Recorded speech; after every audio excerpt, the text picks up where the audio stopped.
selectmen there. I just wondering if the board will take into consideration something that's happening right now in New Hampshire. And there's towns in Coos County, Granite Renewable Wind put in a facility there. In 2007, the facility was assessed at $113 million. This year it's assessed at $228 million. Their tax base, they're a town they're an unincorporated town, much like Ferdinand.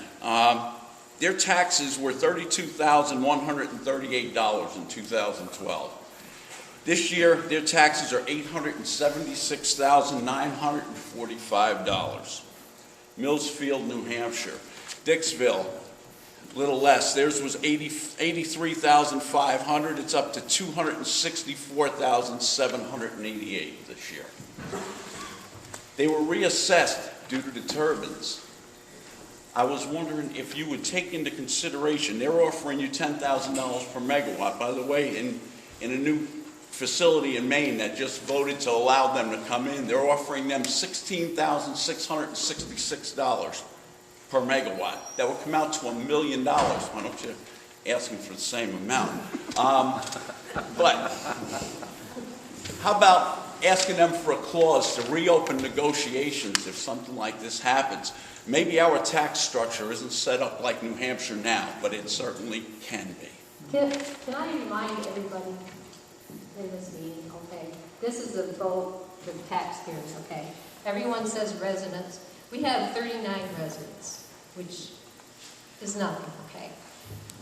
And we decided a long time ago, we voted a long time ago, that we would let the taxpayers give us some insight on what they would like us to do. This is what this vote is. So when you keep saying the Board of Governors, this is just to see what our taxpayers want. Basically, what I'm saying is to make sure the information is out there for them. Yep, thank you. Okay, any more questions? My name is Rob Forsheimer. I live in Sutton. I would just like to refute some of the things that they're sending out in this proposal that maybe you might change before you send it out. You have 3 minutes. I got it. I would just like to refute some of the things that they're saying and sending out in this proposal. These guys haven't built a project anywhere. They say they have 5 projects in various states. They have none. Their project in New Hampshire was the first generation project ever rejected by the Site Evaluation Committee for aesthetic reasons and for concerns about their financial wherewithal to complete the project. The lighting that they keep saying they'll voluntarily put on has not been approved by the FAA, and it won't be. There's insurance issues. I've talked to the FAA since 2006 about this in Sheffield. They're not going to let them do it. They haven't approved it in 8 years, and they won't. I noticed on their thing they're asking for a takings permit. You might want to ask, what are they planning to kill that they need a takings permit? They've issued permits for bats and birds in Lowell and Sheffield and Georgia Mountain. The A&R will just do the same thing here probably if they permit this project, which I doubt. They're talking about putting in this transmission line to Lindenville, 15 miles. They say they have rights-of-ways all the way. They don't. Lindenville Electric has rights-of-ways into somewhere in East Haven. They're not all the way to Ferdinand, as far as I know. And the poles that they want to put in are 50, 60-foot poles. They're the giant-sized poles that are the same as in Lowell, and they're all treated with PCPs, which are toxic to breathe, touch, or ingest. The 36-foot road surface that they're going to build, that they say they'll revegetate back to 16-foot, will remain 36 feet of impervious surface. How do you know that, sir? Because I've studied all the diagrams that they did for Sheffield and a lot of other wind projects, and they need a 18-inch base of impervious rock and surface to run those cranes on, and then they just reseed the edges and say it's back to 16 feet. It's not. And another issue in New Hampshire at a project, the fire marshals there are asking for fire suppression in the turbines because they can't fight a fire.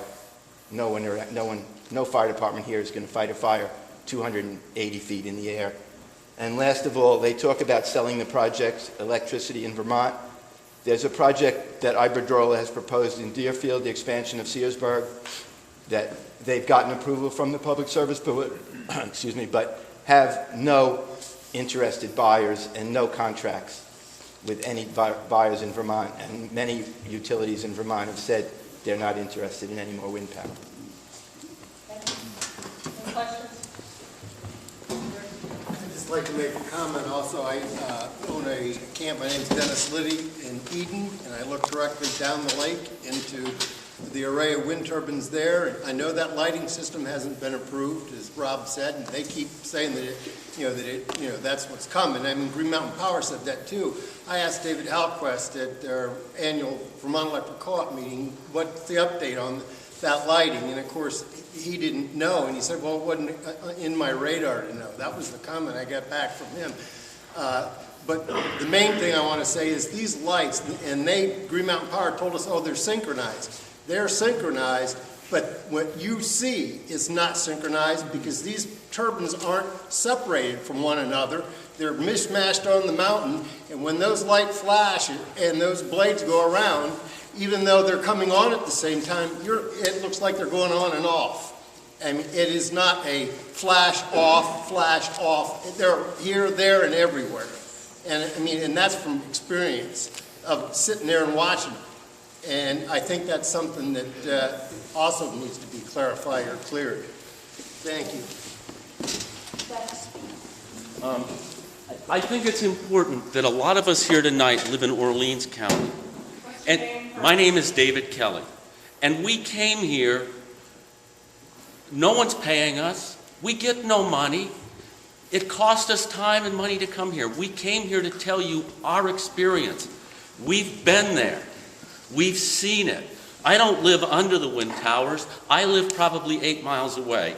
And my family, we don't live in Vermont because we want to get rich. We live in Vermont for the quality of life. And part of that quality is our landscape. And part of that quality is the starlit sky at night. And now what we see looks like Paramus, New Jersey. Sometimes I think I'm living on Planet of the Apes. Right now, you have a chance, and I think of this area as the Yellowstone National Park of Vermont. I think of the Champion Paperland as something precious. And I would hate to see you have happen what happened to us. You can avoid it, and I just beg you to try. And oh, one other thing. These gentlemen tell you that the view shed of these wind towers is going to be, the seeing of the wind towers is 5 to 10% of the view shed. You try to get the math on that, because that's nonsense. Have you called before, sir? Me? No. I just got a quick comment. My name's Art Jacobs. I worked on the Lowell project. I met a lot of nice protesters here. I had a different job. Anyways, what I want to say is, you've got beautiful interstates up there. The mountains have been raped. You've got runoff, you've got the loss of your headwaters. There was a beautiful beaver dam when we started up there. It's gone. All of a sudden, they have to come in and start unplugging culverts because they're full. You're getting garbage, nasty stuff from the blasting coming down them mountains.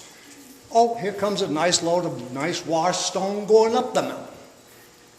100 yards of cement going on the bottom of each pad. It's real. This is beautiful country out here.